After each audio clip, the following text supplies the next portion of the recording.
Book 39, H. Entry into the Realm of Reality, continued. H. Sadhana said, what is the scope of this liberation? Bhishmadevanirgasha stretched forth his right hand and rubbed Sadhana's head, then took Sadhana by the right hand. At that moment Sadhana saw in the 10 directions as many Buddha lands as atoms in 10,100,000 Buddha lands, and in them he perceived himself at the feet of as many Buddhas as atoms in 10,100,000 Buddha lands. He also saw the innumerable features in the pure adornments of those Buddha lands, and he saw the various arrays of the oceans of audiences surrounding the Buddhas therein. He also saw the radiant mass of the marks and embellishments of the Buddhas' bodies in the midst of the congregations. He also heard teaching from the Buddhas without missing a single word, and he remembered the cycles of teachings of those Buddhas in order without confusion, and he received the rain of those clouds of teaching as they showered on beings of various mentalities. He also entered the oceans of past vows of those Buddhas, purified by zealous application of various kinds. He also entered oceans of past attainments of the Buddhas, purified by oceans of various vows. He also saw the forms of Buddhas manifested so as to please all sentient beings according to their mentalities. He also saw the nets of light rays of the Buddhas, their various cool, pure halos. He also entered into those Buddhas' powers by following the light of unobstructed knowledge. He seemed to he with one Buddha for a day and a night, with another for 7 days and nights, another for a fortnight, another for a month, another for a year, another for a century, another for a millennium, another for 100 millennia, another for 1,000,000 years, another for 100 million years, another for 1 billion years, another for 100 billion years, another for 1 trillion years, another for half an eon, another for an eon, another for 100 eons, another for 1,000 eons, another for 100,000 eons, another for 1,000,000 eons, another for 100 million eons, another for 1 billion eons, another for 100 billion eons, another for 1 trillion cons, up to untold, inexpressible numbers of eons, or as many eons as atoms in the continent, or as many eons as atoms in untold Buddha lands.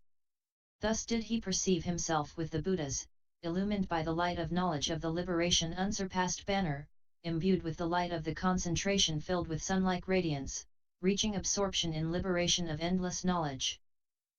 Imbued with the light of the mystic formulation of the structure of the universe, his mind illumined by the mystic formulation of the indestructible sphere, abiding in absorption in the realm of well-ordered bodies of knowledge, intent on the state of transcendent wisdom of the path of adornment of all planes, illumined by the light of concentration on the sphere containing the space of the enlightened, his mind illuminated by concentration on the circumference of the wheel of teaching of all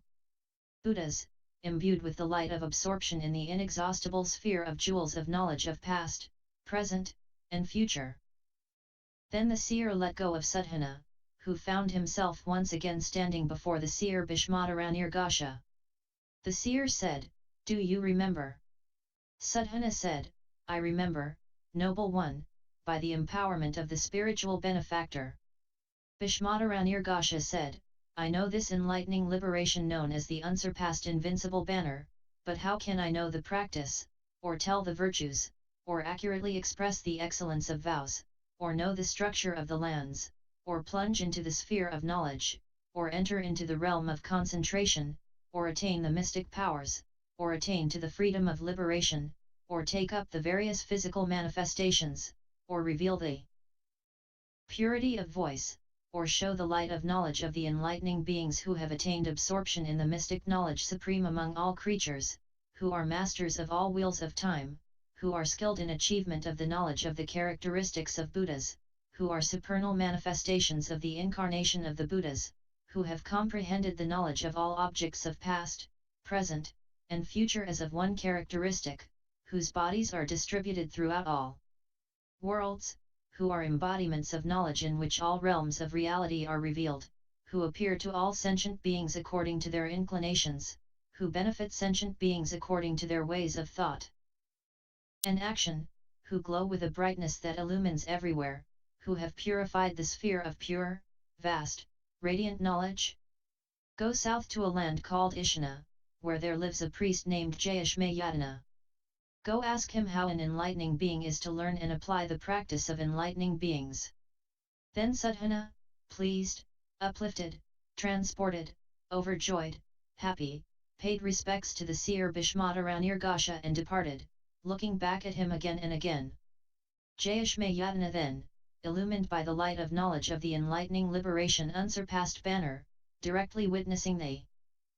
inconceivable miracles of the realm of Buddhas, endowed with mystic knowledge directly aware of the inconceivable liberation of enlightening beings, his mind illumined by the inconceivable knowledge of concentration of enlightening beings, imbued with the light of knowledge of concentration comprehending all times at once, illumined by the realm of concentration comprehending that all is in perception, having attained the light of the highest knowledge in all worlds, approaching the state whose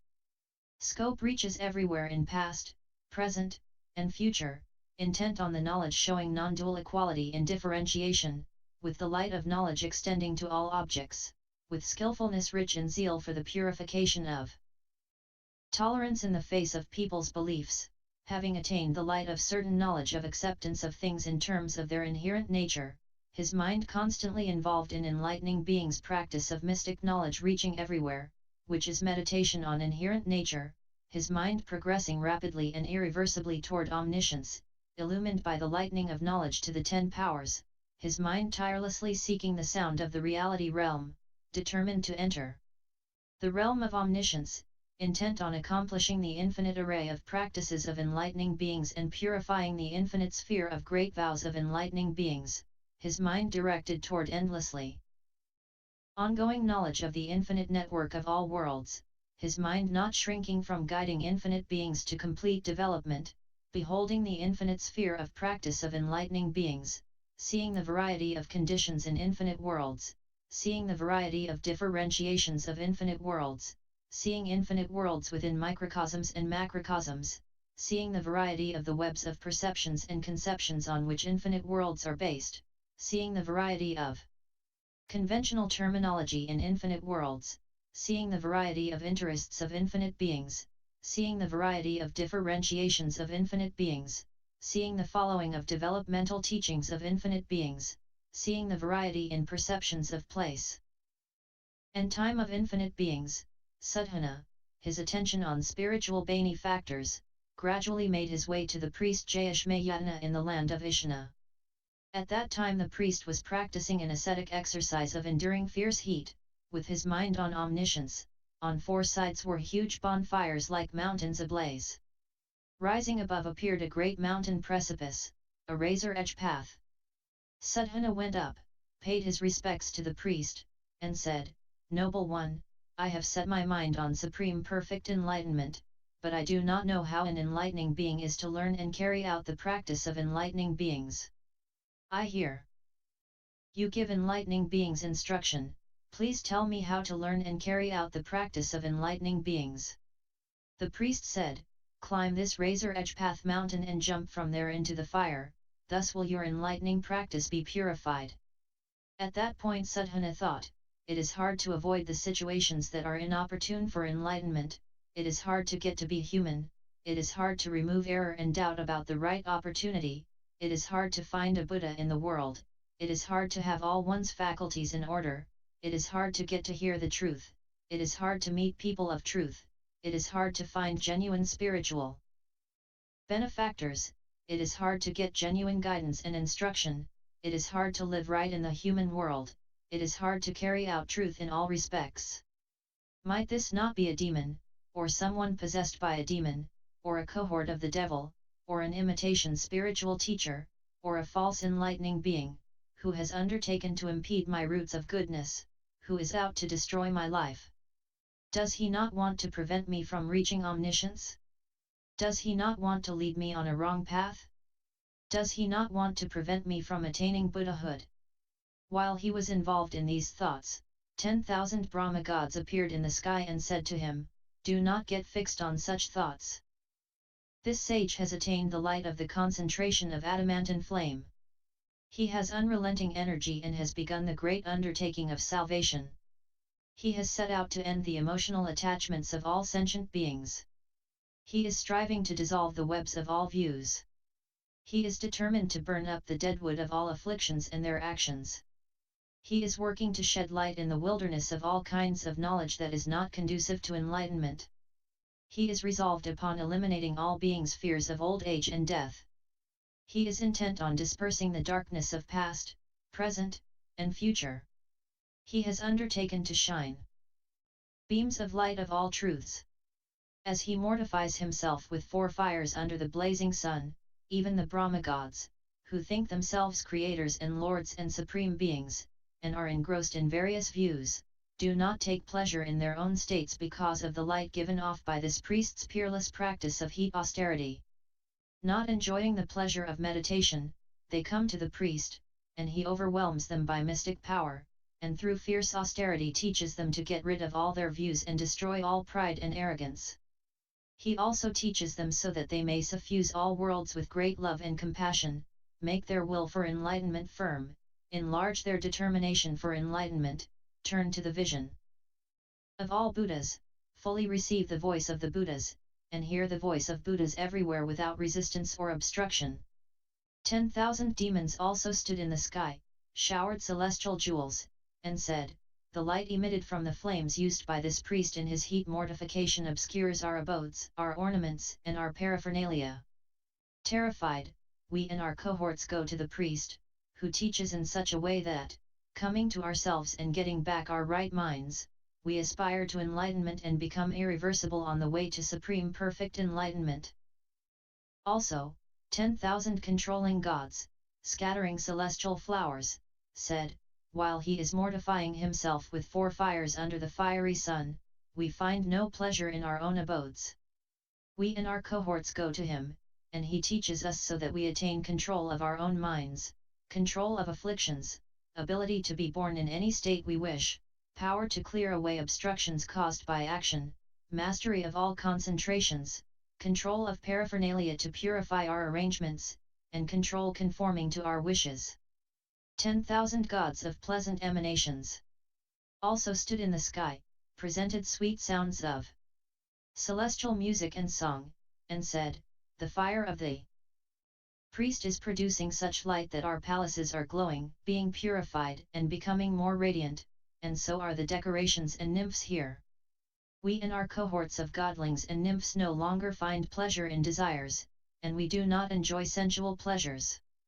Our minds and bodies cooled, we go to the priest, who teaches us so that our minds will be purified, so that our minds will be radiant, so our minds will be good, so our minds will be malleable, so we will become joyful, so we may purify the realization of the knowledge of the 10 powers, so we may grow in enthusiasm for the great teaching, so we may purify our bodies and produce measureless Buddha bodies, so we may purify our voices and attain the voice of Buddha. So we may purify our minds and attain omniscience." 10,000 gods of the heaven of satisfaction, along with their companies of celestial boys and girls, also stood in the sky, showered all kinds of fragrant powders, paying honor and respect, and said, "While he mortifies himself with fire there is no pleasure in our abodes. Being freed from attachment, we go to the priest and he teaches us so that we will be indifferent to all objects of sense, so that we will be perfectly and completely satisfied in mind, so that we will produce roots of goodness, so that we will aspire to enlightenment, and so that we will eventually fulfill all qualities of Buddhas." 10,000 gods of the heaven of timely portion, along with their celestial sons and daughters, showered a rain of flowers and said, "While this priest is mortifying himself with fire, we have no pleasure in our celestial song. Freed from attachment, we go to the priest and he teaches us so that we will become detached from all sensuality and eventually attain all qualities of Buddhahood." 10,000 celestial beings of the 33-fold heavens, each with 32 siblings, along with their celestial sons and daughters, showered rain from clouds of celestial cloths, jewels, ornaments, and flowers, then said, "While this priest is mortifying himself with fire, we have no pleasure in our palaces, parks, and groves, or in such enjoyments as music, dance, and song. Freed from attachment, we go to the priest, and he teaches us to remove all sensuality. Phi tells us this is all impermanent, unstable, bound to perish. He teaches us to thoroughly cut off all arrogance and heedlessness, to increase our desire for supreme enlightenment. Furthermore, at the sight of this priest, these peaks of the polar mountain quake. Terrified, we commit ourselves to reach omniscience, that we may be firm in our aspiration. For omniscience. Also, 10,000 rain spirits in the sky showered rain from clouds of celestial sandalwood, along with the sweet sounds of the songs of nymphs, producing clouds of celestial fragrance, and said, the light emitted from this priest's fires, illumining the abodes of all the water spirits, removes fears of the hot rain of sand. It also extinguishes anger, and the water spirits become cool and clear in mind. Then, once our minds are clear, the priest teaches us to reject our low state as dragons and to stop all obstructive actions. Having taught us to overcome evil, he inspires us to supreme perfect enlightenment and leads us to omniscience. Also, 10,000 spirit chiefs, standing in the sky, honored the priest. Jayashmayadana and the youth Sadhana with various offerings, then said, Son, as this priest mortifies himself with fire, goodwill toward human beings is born in our minds, and all spirits, goblins, and demons also become benevolent. Benevolent, now harmless, they come to us, overcome by the dominant power of goodwill, we find no pleasure in our various estates. We all go with our respective companions to the priest, he radiates light from his body, which shines on us and fills our bodies with bliss. Our bodies and minds blissful, he teaches us in such a way that many spirits, goblins, demons, and ghosts are inspired to seek enlightenment. 10,000 chief celestial musicians also stood in the sky and said, while we are in our abodes too, our abodes are illumined by the light of the priest's fires, touched by that light, we are filled with inconceivable bliss and we go to the priest, who then teaches us in such a way that we become irreversible in progress toward supreme perfect enlightenment. 10,000 Titan kings rose from the ocean, knelt on their right knees, joined their palms in salutation, and said, as this priest mortifies himself by fire, all our Titan worlds, including the oceans, mountains, and land spheres, quake, we are all thereby divested of arrogance, heedlessness, and conceit, overwhelmed by the heat of his religious practice. We go to him, and he teaches us so that we may do away with all deceitfulness and guile, enter into acceptance of the profound truth, abide in the state of imperturbability, and perfect the knowledge of the 10 powers. Also 10,000 bird kings, assuming splendid human forms, said, Son, the light from the flames of the priest's fires, shining on our abodes, causes them to quake. Frightened and agitated, we go to him, and by teaching us he exhorts us to great benevolence and compassion, he urges us to plunge into the ocean of mundane life to serve sentient beings sunk in the mud of desire, he urges us to purify our will for enlightenment, he exhorts us to keenness of wisdom and skill in means, and gets us to work at guiding sentient beings according to their maturity. 10,000 centaur kings also stood in the sky and said, as this priest mortifies himself by fire, the voice of Buddha comes forth from the rows of palms, the trees hung with nets of bells, strings of jewels, garlands, and musical instruments, and the houses and furniture with all kinds of musical instruments and jewelry in our abodes as they are blown by the wind, the voice of the teaching, the voice of the host of non-regressing enlightening beings, and the voice of the vows on which enlightening beings act also emerge, saying that in such and such a world the enlightening being so and so is vowing to attain enlightenment, in such and such a world the enlightening being so and so is giving up that which is difficult to give up, in such and such a world the enlightening being so and so is purifying the sphere of universally aware knowledge, in such and such a world the enlightening being so and so is going to the summit of enlightenment, in such and such a world the enlightening being so and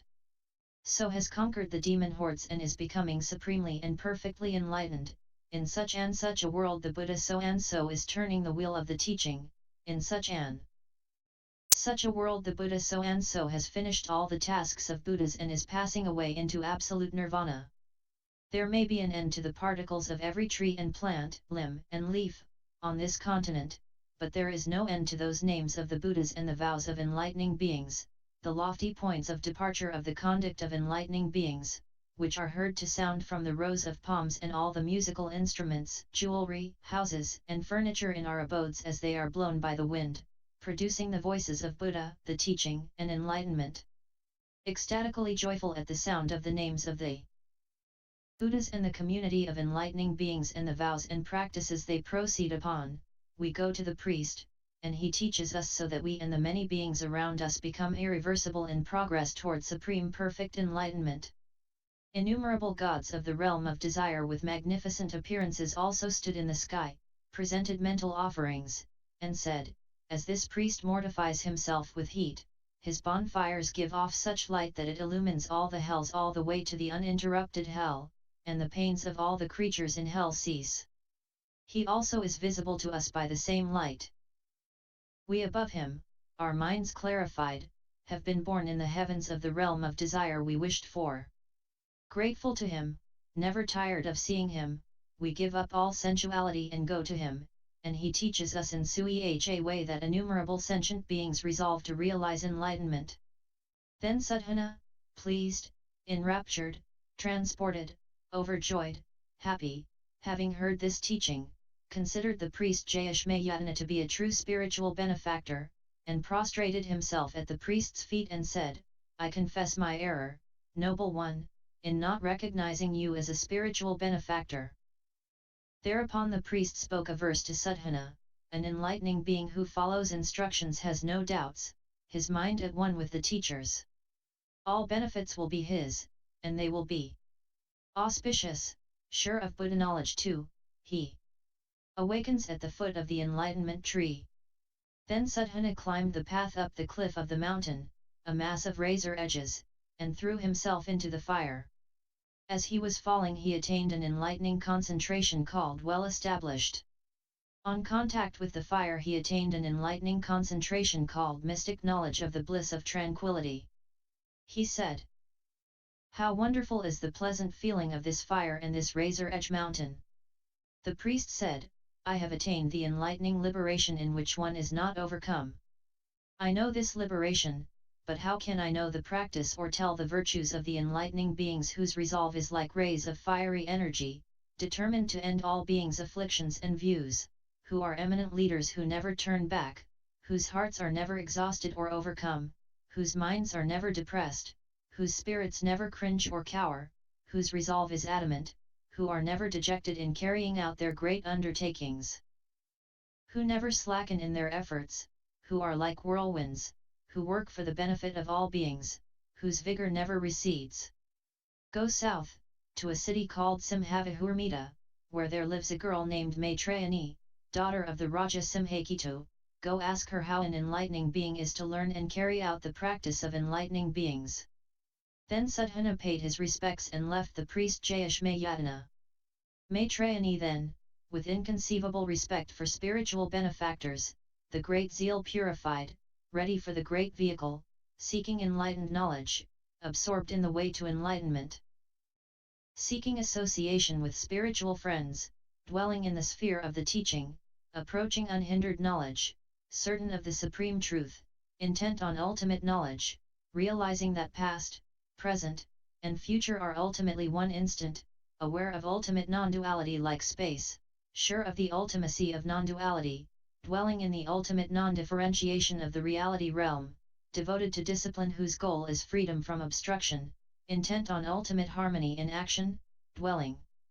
on the ultimate non-difference of those who realize thusness, intent on the knowledge to tear apart the net of conceptions of all sentient beings, free from attachment to any land, his mind not attached to the congregations of the Buddhas, or to the purities of the Buddha lands, perceiving all sentient beings as void of self or inherent identity, realizing that all sounds are like echoes and eminently aware that all forms are like reflections. Sadhana gradually made his way to the city Simhavahurmita, looking for the girl Maitrayani. He was told, the girl Maitrayani, daughter of the Raja Simhaketu, with a retinue of 500 girls, is up on the roof of a palace of radiant jewels, sitting on a scat set on sandalwood legs and draped with nets of strings of jewels and arrayed with celestial cloth, expounding spiritual teaching. Hearing this, Sadhana entered the city, went to the house of the Raja, and stood at the outer foyer, desirous of seeing the girl Maitrayani. There he saw hundreds of thousands of people going in. He asked them where they were going and why they had come, and they told him they were going to Maitrayani to hear the teaching. He thought to himself, no one is prevented from going in. So he went in. Having gone in, he saw the palace of radiant jewels set on a crystal base, with pillars of lapis lazuli and walls of diamond, ornamented with 100,000 projections of gold, furnished with countless jewel mirrors, arrayed with world-illumining jewels, spread with countless jewel nets, graced with inconceivable arrays of beautiful sounds from 100,000 golden bells shaken by the breeze. He also saw the girl Maitrayani, with dark eyes, black hair, and golden skin. Sadhana paid his respects to her and said, "Noble one, I have set my mind on supreme perfect enlightenment, but I do not know how an enlightening being is to learn and carry out the practice of enlightening beings." She said, "Look at the adornments of my palace." Looking all around, in each wall, each pillar, each mirror, each figure, each formation, each jewel, each golden bell, each jewel tree, each girl's body, each jewel necklace, he saw reflected images of the Buddhas in the cosmos, with their first inspirations, spheres of practice and vows, manifestations of emergence in the world, mystical transformation on attainment of enlightenment, turnings of the wheel of teaching, and displays of ultimate extinction. This he saw in each and every object. Just as the sun, moon, and stars in the sky are seen reflected in a clear, limpid pool of water, so did all the Buddhas of the cosmos appear reflected in each object of the luminous jewel palace, this as a result of the girl Maitrayani's past roots of goodness. Having viewed this, holding in mind the features of this supernal array of visions of Buddhas, Sadhana joined his hands in a gesture of respect and turned his attention to Maitrayani's words. She said, "I have attained the means of access to perfect wisdom from the arrangement of the totality. I sought this from Buddhas as numerous as grains of sand in 36 Ganges rivers, and those Buddhas introduced me to the means of access to perfect wisdom by way of the arrangement of the totality through various ways of entry into it, each different." Sadhana said, "What is the sphere of this means of access to perfect wisdom by way of the arrangement of the totality?" She said, "Focusing my attention on this means of access to perfect wisdom by way of the arrangement of the totality, meditating on it, following it, pondering it, contemplating it, making it familiar, keeping it in mind, putting it in order, putting it into effect, perfecting it, thoroughly examining it, I developed a mental control called facing in all directions, in the sphere of which mental control incalculable tens of hundreds of thousands of media of the teaching operate, assemble, become visible, become accessible, and develop, for example, the medium of Buddha lands, the medium of Buddhas, the medium of doctrines, the medium of all beings, the medium of the past, the medium of the future, the medium of the present, the medium of the limit of duration, the medium of virtue, the medium of provisions of virtue, the medium of knowledge, the medium of provisions of knowledge, the medium of vows, the medium of differentiation of vows, the medium of practices, the medium of purification of practices, the medium of accumulation of practices, the medium of fulfillment of practices, the medium of actions, the medium of harmony of actions, the medium of streams of actions, the medium of performance of actions, the medium of fields of actions, the medium of rejection of evil actions, the medium of undertaking of proper actions, the medium of control of actions, the medium of morality, the medium of guidance to right ethics, the medium of concentration, the medium of practice pursuant to concentration, the medium of contemplation in concentration, the medium of spheres of concentration, the medium of emerging from concentration, the medium of mystic knowledge, the medium of the ocean of mind, the medium of ways of thought, the medium of clearing away entanglements of mind, the medium of illumining the obscure recesses of the mind, the medium of calming and clearing the pool of the mind, the medium of capacities of the mind, the medium of the actions of the mind, the medium of the occurrence of sentient beings' afflictions, the